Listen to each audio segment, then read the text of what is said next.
श्री स्वामी समर्थ स्वामी शिवा मार्ग या चॅनलवर सर्वांचं मनापासून खूप खूप स्वागत आहे. तर बघता बघता स्वामी भक्तांनो श्रावण महिना जवळ आलेला आहे. श्रावण महिना म्हटलं तर श्री शंभू महादेवाच्या पूजेला विशेष असं महत्त्व असतं आणि विशेष करून श्रावण महिन्यातील सोमवार हे तर खरंच शंभू महादेवाचे अत्यंत महत्त्वाचे दिवस मानला जातो. कारण या दिवशी महादेवाची पूजा करण्याला आणि उपवास धरण्याला असं विशेष एक महादेवाची पूजा करताना सोमवारी पहिल्या प्रथम सुपारी म्हणजे गणपती बाप्पा म्हणून सुपारीची पूजा करायची आणि तीच सुपारी 5ही सोमवारी आपल्याला त्याच सुपारीची गणपती बाप्पा म्हणून सोमवारची पूजा करताना ती सुपारी वापरायची आहे.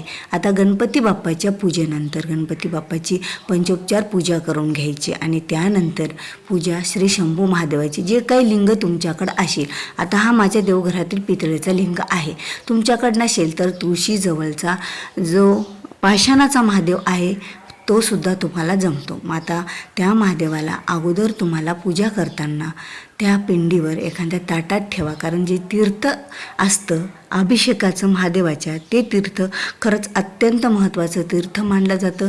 त्या तीर्थामुळे अनेक रोग व्याधी ह्या दूर होतात आणि हे तीर्थ आपल्या घरात सगळीकडं शिंपडलं तर आपल्या घरातील नकारात्मक ऊर्जासुद्धा बाहेर पडत असते.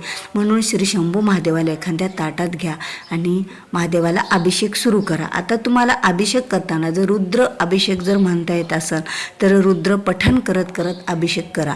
ज्यांना शक्यच नाही त्यांनी फक्त ओम नमः शिवाय, ओम नमः शिवाय किंवा शिवाय नमः असं म्हणत म्हणत श्री शंभू महादेवावर आपल्याला अभिषेक करायचा असतो. आणि एक विशेष महत्त्वाची गोष्ट, आपल्या घरात ज्या वेळेला शंभू महादेवाची पूजा होत असेल त्यावेळेला आपल्या घरातील जे काही किटकिटी भांडणे वगैरे काहीतरी असा एक आक्रोश क्रूर आवाज हा आपल्या घरातला बंद राहिला पाहिजे. आणि पाण्याचा अभिषेक, दुधाचा अभिषेक किंवा अमृत अभिषेक ह्या सर्व गोष्टींना श्री शंभू महादेवाचा अभिषेक आपण करू शकतो. कारण महादेवाचा अभिषेक झाल्याच्या नंतर लगेच त्यांना स्वच्छ पुसून दुसऱ्या एका चौरंगावर पाटावर महादेवाला ठेवायचं आणि पहिल्या प्रथम त्यांना विभूती लावायची. नंतर गंधगोळी, गंध. आता गंधगोळी तुम्हाला बऱ्याच जणाला माहीत असेल, ती महादेवाला खूप आवडती. म्हणजे ती एक पांढरी माती, म्हणजे विभूती वेगळी आणि गंधगोळी वेगळी. गंधगोळी, विभूती, त्यानंतर गंध, अक्षदा ह्या सर्व गोष्टी श्री शंभू महादेवाला अर्पण करायच्या. आणि हळदी कुंकू, त्यानंतर एक बेलाचं पान अर्पण करायचं. आणि बेलाचं पान एक अर्पण केल्याच्या नंतर आपली जी काही शिवमूठ असेल बघा, आणि आपण जे काही वस्त्र केलेले असतील, जे की रुईचे वस्त्र, ते श्री शंभू महादेवाला अर्पण करायचे. एक पांढरं फूल अर्पण करायचं. जे फुलं मिळतील ते पण महादेवाला पांढरं फूल खरंच खूप आवडत असतं. आणि आपण जी काही पहिल्या सोमवारी तांदळाची शिवमूठ आहे तर तांदळाची शिवमूठ महादेवाला अर्पण करायची आणि अर्पण करताना म्हणायचं की हे महादेवा, मी जर कोणाची नावडती असेल तर मला आवडती कर. माझ्या नवऱ्याची, पतीची, नंदीची, जावांची, दिरांची, सगळ्यांची, माहेरातली, सासरच्याकडची सगळ्यांची मला आवडती कर आणि आमच्या सर्वांना सुखी कर ठेव असं म्हणत म्हणत ती शिवमूठ श्री शंभू महादेवावर 3 साईडनं टाकायची. अगोदर अंगठ्यानं, नंतर मुठीने आणि नंतर सरळ हातानं महादेवावर सोडून द्यायची. त्यानंतर आपण जे काय 108 बेलपत्र महादेवाला अर्पण करणार आहोत बघा. आता असा अट्टहास नाही की आपल्याला 108 बेलपत्रे मिळावेच. जर तुम्हाला मिळत असली तर चांगलं, किंवा 11, 5 पाने जेवढे तुम्हाला बेलपत्र मिळतील तेवढ्याने शंभू महादेवाची आपल्याला पूजा करायची आहे. तर आता इथे 108 बेलपत्र म्हणताना श्री शंभू महादेवाची पूजा करताना शंभू महादेवाची शिवनामावली म्हणत म्हणत 108 बेलपत्र अर्पण करायचे. त्यांना शिवनामावली माहीत नाही किंवा जे शिवनामावली म्हणू शकत नाही त्यांनी ओम नमः शिवाय किंवा शिवाय नमः कुठलाही महादेवाचा एक मंत्र म्हणजे जप करत करत असं की मुक्याने महादेवाला बेलपत्र अर्पण करू नये. आणि त्या बेलपत्राची जी दांडी असते ती आपल्याकडे करावी आणि जो शेंडा असतो ते पलीकडे करावा. म्हणजे आपल्या पुढच्या साईडला करावा. अशा प्रकारे आपण बेलपत्र श्री शंभू महादेवाला अर्पण करावं. पण बेलपत्राचं महादेवाला आपण कसंही अर्पण केलं ना तरी त्याचं फळ महादेवाला आपल्याला देतच असतात. कारण महादेवाला बेलपत्रा इतकं दुसरं काही आवडत नाही बघा. महादेवाला अर्पण केलेले जे पाणी आणि बेलपत्र हे सर्वात जास्त श्री शंभू महादेवाला आवडत असतं.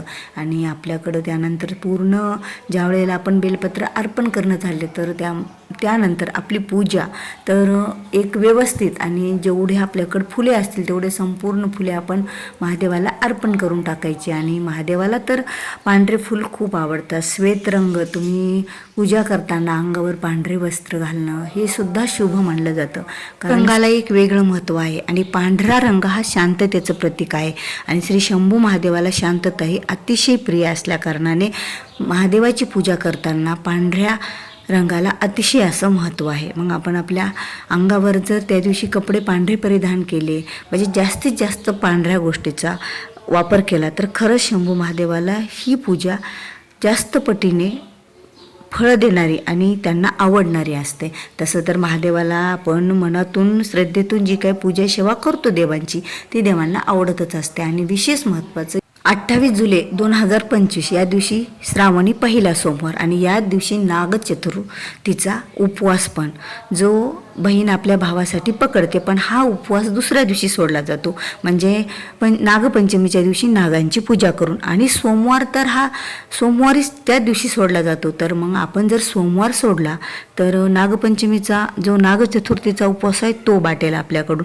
तर काय करायचं महिलांनो, सायंकाळी आपल्याला दिवा लागणीच्या वेळेला म्हणजे प्रदोष काळ झाल्याच्या नंतर संध्याकाळी आपण एखादा उपवासाचा पदार्थ मीठ टाकून बनवायचा आणि तो खायचा. म्हणजे यामुळे काय होईल तर नागचतुर्थीचा उपवास जशाला तसा राहील आणि सोमवारसुद्धा आपला सुटला जाईल. दुसऱ्या दिवशी नागपंचमीचा जो काय आपण आपल्याकडे पुरणपोळी जे काही पदार्थ करतो नागपंचमीच्या दिवशी नैवेद्यासाठी नागोबाच्या, ते नागोबाची पूजा करून त्यांना नैवेद्य दाखवल्याच्या नंतर लाह्या फुटाण्याचा, बताशाचा ह्या सर्व गोष्टींचा जो नैवेद्य असतो जिकडे जशी परंपरा आहे त्यानुसार नैवेद्य दाखवून महादेवाला नैवेद्य दाखवून नंतर आपण नागचतुर्थीचा उपवास हा नागपंचमीच्या दिवशी सोडायचा असतो.